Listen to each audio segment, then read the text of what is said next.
नमस्कार दोस्तों, RJ रोहिका Sharma channel में आप सभी का स्वागत है। मंगलसूत्र कहानी का हम पार्ट 4 आज कवर करने वाले हैं। अभी तक हमने देखा कि एक ऐसा व्यक्ति जो लेखन कला से अपने बच्चों को पढ़ाता है, लिखाता है, आगे बढ़ाता है, लेकिन उनके बच्चों को ये लगता है कि उनके पिता ने उनके लिए कुछ भी नहीं किया है। उनकी जीवन मर्रा से बच्चों का कुछ नहीं हो पाया क्योंकि वो अपने पिता की जो इनकम होती है वो उसे दूसरों के साथ कंपेयर करते हैं। उन्हीं में से एक बेटा है जिसका नाम है संत राम। अब जो संत राम है वह अपने दादाजी द्वारा बेची गई जमीन को वापस लेना चाहता है, इसीलिए वो बहुत सारी तिगड़म लगा रहा है।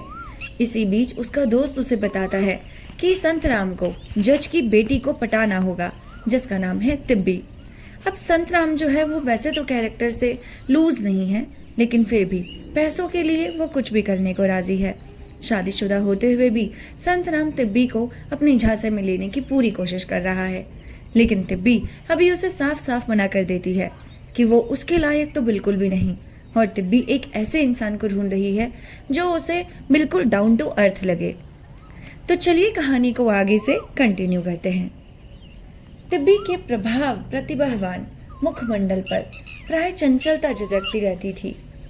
उससे दिल की बात कहते संकोच होता था क्योंकि शंका होती थी कि वह सहानुभूति के साथ सुनने के बदले फप्तियां कसने लगेगी। पर इस वक्त ऐसा जान पड़ा उसकी आत्मा बोल रही है। उसकी आंखें आर्द्र हो गई थी, मुख पर एक निश्चिंत नम्रता और कोमलता खिल उठी थी। संत कुमार ने देखा उसका संयम फिसलता जा रहा है, जैसे किसी सायल ने बहुत देर के बाद दाता को मनगुर देख पाया हो और अपना मतलब कह सुनाने के लिए अधीर हो गया हो। बोला, कितनी ही बार, बिल्कुल यही मेरे विचार हैं। मैं आपसे और उससे बहुत निकट हूँ, जितना समझता था। तिब्बी प्रसन्न होकर बोली, अच्छा, आपने मुझे कभी बताया नहीं। आप भी तो आज ही खुली हैं। मैं डरती हूँ कि लोग यही कहेंगे, आप इतनी शान से रहते हैं और ऐसी बातें करते हैं। अगर कोई ऐसी तरकीब होती जिससे ये मेरी ये अमीराना आदतें छूट जाती तो मैं उसे ज़रूर काम में लाती। आप इस विषय की आपसे कुछ पुस्तकें हो तो दे दीजिए, मुझे आप अपनी शिष्या बना लीजिए। संत कुमार ने रसिक भाव से कहा, मैं तो आपका शिष्य होने जा रहा था, और उसकी ओर गर्म भरी आंखों से देखा। तिब्बी ने आंखें नीचे की, उसका हाथ पकड़कर बोली, आप तो दिल लगी करते हैं। मुझे ऐसा बना दीजिए कि मैं संकटों का सामना कर सकूं।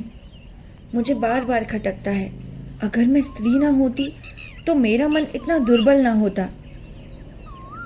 और जैसे वह आज संत कुमार से कुछ भी छिपाना, कुछ भी बचाना नहीं चाहती थी, मानो वह जो आश्रय बहुत दिनों से ढूंढ रही थी वह एकाएक मिल गया है। संत कुमार ने रुखाई भरे स्वर में कहा, स्त्रियां पुरुषों से ज्यादा दिलेर होती है मिस त्रिवेणी। अच्छा, आपका मन नहीं चाहता कि बस हो तो संसार की सारी व्यवस्था बदल डालें? इस विशुद्ध मन से निकले हुए प्रश्न का बनावटी जवाब देते हुए संत कुमार का हृदय कांप उठा। कुछ ना पूछो, बस आदमी एक आह खींच कर रह जाता है। मैं तो अक्सर रातों को यह प्रश्न सोचते सोचते सो जाती हूँ और वही स्वप्न देखती हूँ। देखिए, दुनिया वाले कितने खुदगर्ज हैं। जिस व्यवस्था से सारे समाज का उद्धार हो सकता है वह थोड़े से आदमियों के स्वार्थ के कारण दबी हुई पड़ी है।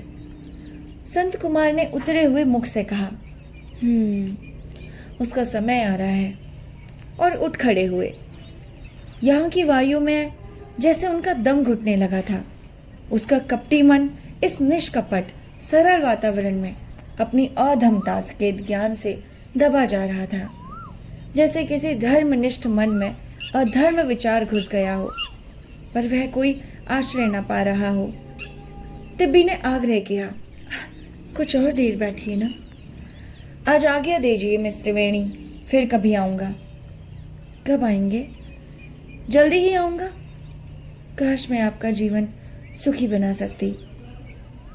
संत कुमार बरामदे से कूदकर नीचे उतरे और तेजी से खाते हुए बाहर चले गए। तिब्बी बरामदे में खड़ी उन्हें अनुरक्त नेत्रों से देखती रही। वह कठोर थी, चंचल थी, दुर्लभ रूप गर्विता थी, चतुर थी, किसी को कुछ न समझती थी। ना कोई उसे प्रेम का स्वांग भरकर ठग सकता था, पर जैसे कितनी ही वेश्याओं में सारी आसक्तियों के बीच में भक्ति भावना छिपी रहती है, उसी तरह उसके मन में भी सारे अविश्वास के बीच में कोमल सहमा हुआ विश्वास छिपा बैठा था। और उसे स्पर्श करने की कला जिसे आती हो वह उसे बेवकूफ बना सकता था। उस कोमल भाग का स्पर्श होते ही वह सीधी साधी सरल विश्वासमयी कातर बालिका बन जाती थी। आज इत्तेफाक से संत कुमार ने वह आसन पा लिया था और अब जब वह जिस तरफ चाहे उसे ले जा सकता है। मानो वह मैस्मराइज हो गई थी।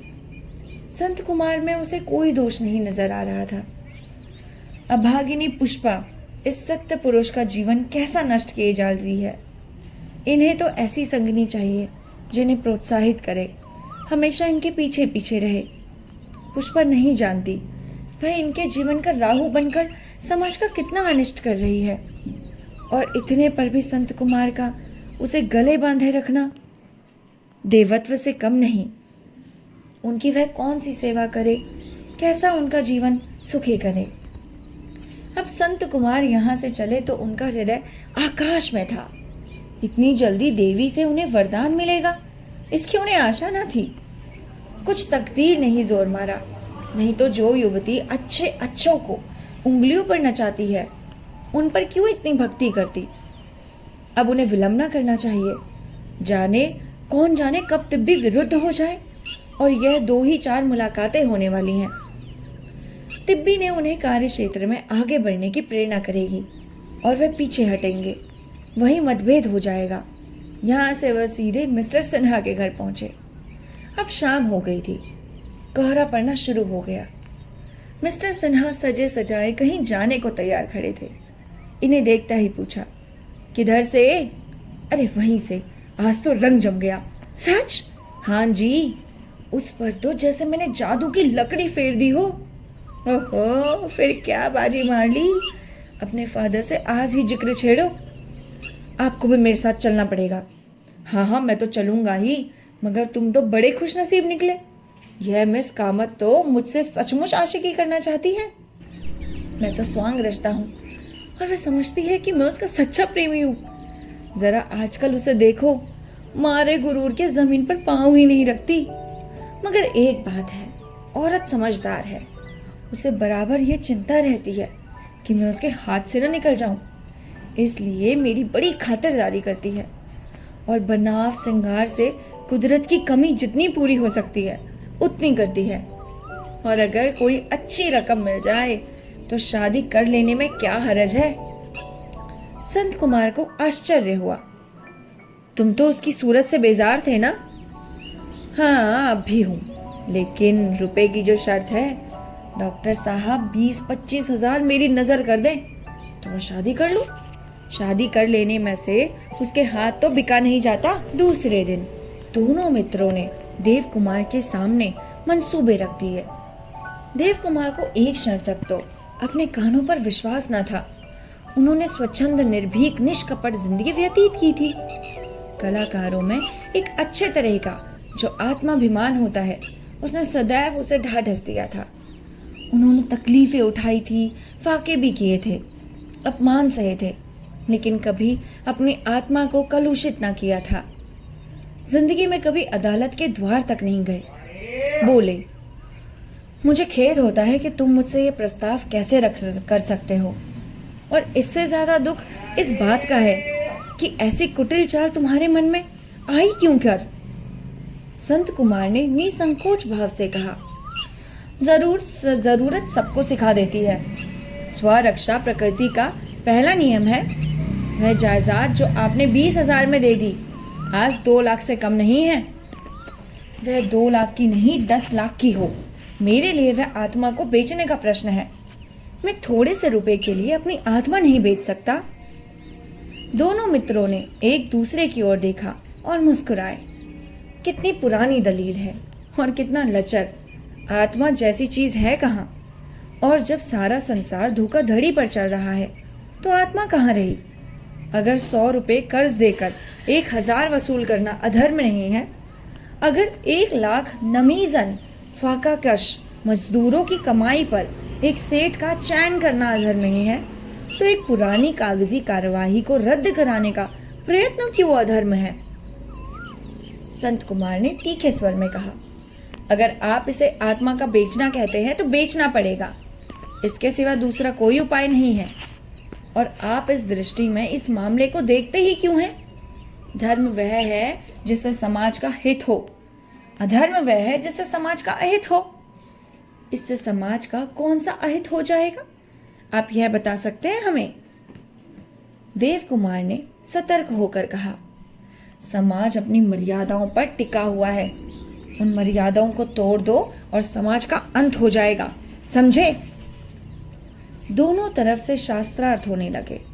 देव कुमार मर्यादाओं और सिद्धांतों और धर्म बंधनों की आड़ ले रहे थे, पर इन दोनों नौजवानों की दलीलों के सामने उनकी एक ना चलती थी। वह अपनी सफेद दाढ़ी पर हाथ फेर फेर कर, खलटावट सर खुजा खुजा कर जो प्रमाण देते थे, उनको यह दोनों युवक चुटकी बजाते ही धुन डालते थे, धुनक कर उड़ा देते थे। सिन्हा ने निर्दयता के साथ कहा, बाबूजी, आप ना जाने किस जमाने की बातें कर रहे हैं। कानून से हम जितना फायदा उठा सके हमें उठाना चाहिए। उन दफों की मंशा यह है कि उनसे फायदा उठाया जाए। अभी आपने देखा, जमींदारों की जान पहचान महाजनों को बचाने के लिए सरकार ने कानून बना दिए हैं और कितनी मिल्कियतें जमींदारों के पास वापस आ गई हैं। क्या आप इसे अधर्म कहेंगे? अरे व्यवहारिकता का अर्थ यही है कि हम इन कानूनों का इनके साधने से अपना काम निकाले। अब मुझे कुछ लेना देना नहीं, ना मेरा कोई स्वार्थ है। संत कुमार मेरे मित्र हैं और इसी वास्ते मैं आपसे ये निवेदन कर रहा हूँ। माने या ना माने, आपको अख्तियार है। देव कुमार ने लाचार होकर कहा, तो आखिर तुम मुझे लोग क्या कहना चाहते हो? कुछ नहीं, केवल इतना कि हम जो कुछ करें आप उसके विरुद्ध कार्रवाई ना करें। मैं संत की हत्या होते नहीं देख सकता। संत कुमार ने आंखें निकालकर उत्तेजित स्वर में कहा, तो फिर आपको मेरी हत्या देखनी पड़ेगी। सिन्हा ने संत कुमार को डांटा, क्या फिजूल बातें कर रहे हो भाई? संत कुमार, बाबूजी को 2-4 दिन सोचने का मौका दो। तुम अभी किसी बच्चे के बाप नहीं हो। तुम क्या जानो बाप को बेटा कितना प्यारा होता है। वह अभी कितना ही विरोध करे, लेकिन जब नालिश दायर हो जाएगी तो देखना क्या करता है। हमारा यही दावा होगा कि जिस वक्त आपने ये बैनामा लिखा आपके होश और हवास ठीक न थे, और अब भी आपको कभी कभी जुनून का दौरा हो जाता है। हिंदुस्तान जैसे गर्म मुल्क में यह मरज बहुतों को होता है और आपको भी हो गया तो कोई आश्चर्य नहीं। हम सिविल सर्जन से इसकी तस्दीक करा देंगे। देव कुमार ने हिकारत के साथ कहा, हे भगवान, मेरे जीते जी ये धांधली नहीं हो सकती, हरगिज नहीं। मैंने जो कुछ किया सोच समझ कर और परिस्थितियों के दबाव से किया। मुझे उसका बिल्कुल अफसोस नहीं है। अगर तुमने इस तरह का कोई दावा किया तो उसका सबसे बड़ा विरोध मेरी ओर से होगा। मैं कह देता हूं, ये निकम्मापन दूर रखो। और वह आवेश में आकर कमरे में टहलने लगे। संत कुमार ने भी खड़े होकर धमकाते हुए कहा, तो मेरा भी आपको चैलेंज है बाबूजी, या तो आप अपने धर्म की रक्षा करोगे या मेरी। फिर आप मेरी सूरत ना देखोगे। मुझे अपना धर्म, पत्नी और पुत्र सबसे प्यारा है। सिन्हा ने संत कुमार को आदेश दिया, तुम आज दरखास्त दे दो कि आपके होश आवास में फर्क आ गया है और मालूम नहीं आप क्या क्या कर बैठे, आपको हिरासत में ले लिया जाए। देव कुमार ने मुट्ठी तानकर क्रोध के आवेश में पूछा, मैं पागल हूं? जी हाँ, आप पागल हैं। आपके होश बजा नहीं है। ऐसी बातें पागल ही क्या करते हैं। पागल वही नहीं है जो किसी को काटने दौड़े। आम आदमी जो व्यवहार करते हो उसके विरुद्ध व्यवहार करना भी पागलपन है। वाह बेटा वाह, इस तरीके की बातें मुझे कह रहे हो? तुम दोनों खुद पागल हो। इसका फैसला तो डॉक्टर करेगा। मैंने 20 पुस्तकें लिख डाली, हजारों व्याख्यान दे डाले। यह पागलों का काम है? हाँ जी हाँ, यह पक्के सिरफिरों का काम है। कल ही आप इस घर में रस्सियों से बांध लिए जाएंगे। हाँ, तुम मेरे घर से निकल जाओ, नहीं तो मैं तुम्हें गोली मार दूंगा। देखा, बिल्कुल पागलों की सी धमकी। संत कुमार, उस दरख्वास्त में यह भी लिख लेना कि आपकी बंदूक छीन ली जाए, वरना जान का खतरा है। और दोनों मित्र उठ खड़े हुए। देव कुमार कभी कानून के जाल में न फंसे थे। प्रकाशकों और बुक सेलरों ने उन्हें 12 धोखे दिए, मगर उन्होंने कभी कानून की शरण न ली। उनके जीवन की नीति थी, आप भला तो जग भला, और उन्होंने हमेशा इस नीति का पालन किया था। मगर वह दब्बू या डरपोक न थे। खासकर सिद्धांत के मामले में वह समझौता करना न जानते थे। वह इस षड्यंत्र में कभी शरीक ना होंगे, चाहे दुनिया इधर की उधर हो जाए। मगर क्या यह सब कुछ सचमुच उन्हें पागल साबित कर देंगे? जिस दृढ़ता से सिन्हा ने उन्हें धमकी दी थी, वह उपेक्षा के योग्य ना था। उसकी ध्वनि से तो ऐसा मालूम होता था कि वह इस तरह के दाव पेच में अभ्यस्त है, और शायद डॉक्टरों को मिला जुलाकर सचमुच उन्हें सनकी साबित कर दे। उनका आत्माभिमान गरज उठा। नहीं, वह असत्य की शर्त ना लेंगे, चाहे इसके लिए उन्हें कुछ भी सहना पड़े। डॉक्टर भी क्या अंधा है? उनसे कुछ पूछेगा, कुछ बातचीत करेगा, या यूं ही कलम उठाकर लिख देगा कि ये पागल है? मगर कहीं ऐसा तो नहीं है कि उनके होश हवास में फितूर पड़ गया हो? हाँ, वह भी इन छोकरों की बातों में आए जाते हैं। उन्हें अपने व्यवहार में कोई अंतर नहीं दिखाई देता। उनकी बुद्धि सूर्य के प्रकाश की भांति निर्मल है। कभी नहीं, वह इन लौंडों के धौंस में ना आएंगे। लेकिन यह विचार उनके हृदय को मथ रहा था कि संत कुमार की मनोवृत्ति कैसे हो गई। उन्हें अपने पिता की याद आती थी। वह कितने सौम्य, कितने सत्यनिष्ठ थे। उनके ससुर वकील जरूर थे, पर कितने धर्मात्मा पुरुष थे। अकेले कमाते थे और सारी गृहस्थी का पालन करते थे। 5 भाइयों और उनके बाल बच्चों का बोझा खुद संभाले हुए थे। क्या मजाल कि अपने बेटे बेटियों के साथ उन्होंने किसी तरह का पक्षपात किया हो। जब तक बड़े भाई का भोजन ना करा ले, खुद ना खाते थे। ऐसे खानदान में संत कुमार जैसा दगाबाज कहाँ से धस पड़ा? उन्हें कभी कोई ऐसी बात न याद आती थी जब उन्होंने अपनी नीयत बिगाड़ी हो। लेकिन यह बदनामी कैसे सही जाएगी? वह अपने ही घर में जब जागृति न ला सके, तो एक प्रकार से उनका सारा जीवन नष्ट हो गया। जो लोग उनके निकटतम संसर्ग में थे, जब उन्हें वह आदमी न बना सके, तो जीवन पर्यंत की साहित्य सेवा से किसका कल्याण हुआ?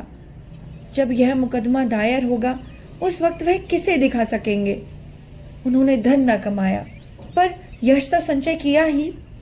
क्या वह भी उनके हाथ से छिन जाएगा? उनको अपने संतोष के लिए इतना भी ना मिलेगा? ऐसी आत्मवेदना उन्हें कभी ना हुई थी। शैव्या से कहकर वह उसे भी क्यों दुखी करे, उनके कोमल हृदय को क्यों चोट पहुंचाए? वह सब कुछ खुद झेल लेंगे, और दुखी होने की बात भी क्यों हो? जीवन तो अनुभूतियों का नाम है, यह भी एक अनुभव होगा। जरा इसकी भी सैर कर ले। यह भाव आते ही उनका मन हल्का हो गया। घर में जाकर पंकजा से चाय बनाने को कहा। शैव्या ने कहा, संत कुमार क्या कहता था? उन्होंने सहज मुस्कान के साथ कहा, कुछ नहीं, वही पुराना खब्त। तुमने हामी तो ना भरी ना? देव कुमार स्त्री से एकात्मकता का अनुभव करके बोले, कभी नहीं। ना जाने किसके सर ये भूत सवार हो गया। कैसे हो गया? सामाजिक संस्कार है, और क्या। इसके संस्कार क्यों हो गए ऐसे? साधु भी तो है, पंकजा भी तो है, दुनिया में क्या धर्म नहीं? मगर कसरत ऐसे ही आदमियों की है, यह समझ लो। उस दिन से देव कुमार ने सैर करके जाना छोड़ दिया। दिन रात घर में मुंह छिपाए बैठे रहते, जैसे सारा कलंक उनके माथे पर लगा हो। नगर और प्रांत के सभी प्रतिष्ठित विचारवान आदमियों से उनका दोस्ताना था। सब उनकी सज्जनता का आदर करते थे, मानो वह मुकदमा दायर होने पर भी शायद कुछ न कहेंगे, लेकिन उनके अंतर में जैसे चोर सा बैठा हुआ था। वह अपने अहंकार में अपने को आदमियों की भलाई बुराई का जिम्मेदार समझते थे। पिछले दिनों जब सूर्य ग्रहण के अवसर पर साधु कुमार ने बड़ी हुई नदी में कूदकर एक डूबते हुए आदमी को बचाने की कोशिश की और उसकी जान भी बचा दी, उस वक्त उन्हें उससे कहीं ज्यादा खुशी हुई जितना खुद सारा यश पाने से होती है। उनकी आंखों में आंसू भर आए। ऐसा लगा मानो उनका मस्तक सब ऊंचा हो गया हो, मानो मुख पर तेज आ गया।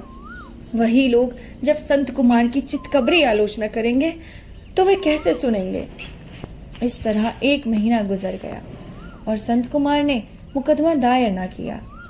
उधर सिविल सर्जन को गांठना था, इधर मिस्टर मलिक को शहादतें भी तैयार करनी थी। इन्हीं तैयारों में सारा दिन गुजर जाता था और रुपए का इंतजाम भी तो करना था।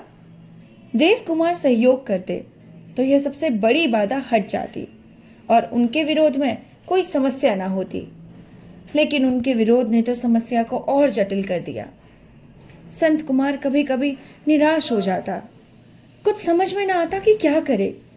दोनों मित्र देव कुमार पर दांत पीस पीस कर रह जाते।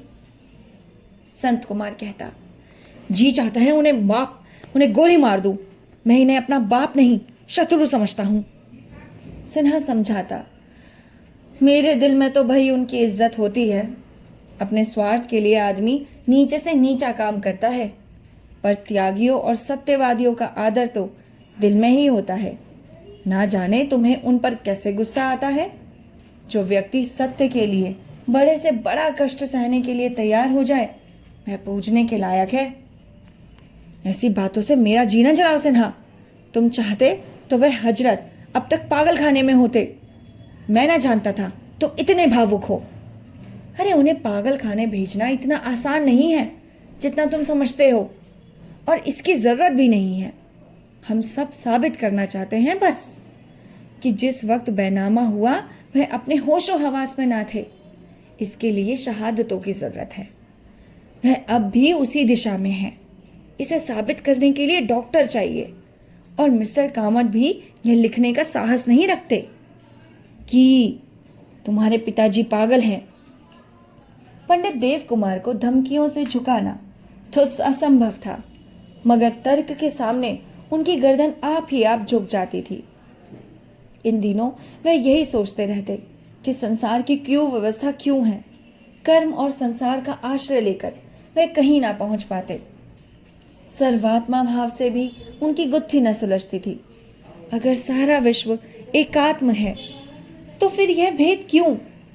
क्यों एक आदमी जिंदगी भर बड़ी से बड़ी मेहनत करके भी भूखा मरता है और दूसरा आदमी हाथ पांव ना हिलाने पर भी फूलों की सेज पर सोता है? यह सर्वात्म है या घोर अनात्म? बुद्धि जवाब देती, यहाँ ये स्वाधीन है। सभी को अपनी शक्ति और साधना के हिसाब से उन्नति करने का अवसर है। मगर शंका पूछती, सबको समान अवसर कहाँ है? बाजार लगा हुआ है, जो चाहे वहां से अपनी इच्छा की चीज खरीद सकता है, मगर खरीदेगा तो वही जिसके पास पैसे हैं।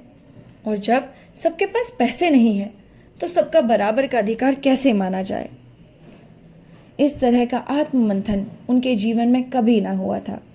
उनकी साहित्यिक बुद्धि ऐसी व्यवस्था से संतुष्ट तो हो ही ना सकती थी, पर उनके सामने ऐसी गुत्थी न थी जो इस प्रश्न को व्यक्तित्व अंत तक ले जाती। इस वक्त उनकी दशा उस आदमी की सी थी जो रोज मार्ग में ईंटें पड़े देखता है और बच कर निकल जाता है। रात को कितने लोगों को ठोकर लगती होगी, कितनों के हाथ पैर टूटते होंगे, इसका ध्यान उसे नहीं आता। मगर एक दिन जब वह खुद रात को ठोकर खाकर अपने घुटने फोड़ लेता है तो उसकी निवारण शक्ति हट करने लगती है। वो सारे ढेर को मार से हटाने पर तैयार हो जाता है। देव कुमार को वहीं ठोकर लगी थी कि न्याय कहाँ है? एक गरीब आदमी किसी खेत से बालें नोच कर खा लेता है, कानून उसे सजा देता है। दूसरा अमीर आदमी दिन दिहाड़े दूसरों को लूटता है और उसे पदवी मिलती है, सम्मान मिलता है।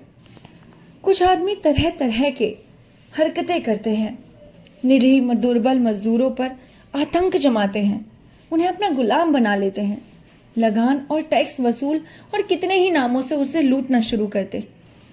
और आप लंबा लंबा वेतन उड़ाते हैं, शिकार खेलते हैं, नाचते हैं, रंगरेलियां मनाते हैं। यही है ईश्वर का रचा हुआ संसार? क्या यही न्याय है? क्या इसी न्याय के लिए हम न्यायालय जाते हैं? क्या कानून भी सभी के लिए समान नहीं? क्या कानून भी यही चाहता है कि अमीरों का साथ सब दे, लेकिन गरीबों की कोई ना सुने? आज तो मेरे घर में ही मुझे ऐसा व्यक्ति मिल गया है, तो ना जाने बाहर कितने होंगे।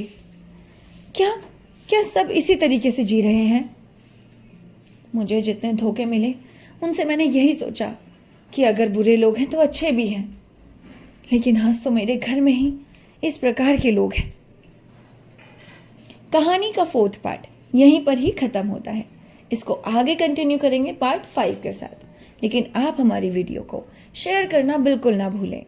आप हमारे चैनल को सब्सक्राइब ज़रूर करें ताकि आपको लेटेस्ट नोटिफिकेशन लगातार मिलती रहे। तो मिलते हैं आपसे इसके पार्ट 5 के साथ। तब तक के लिए नमस्कार। अपना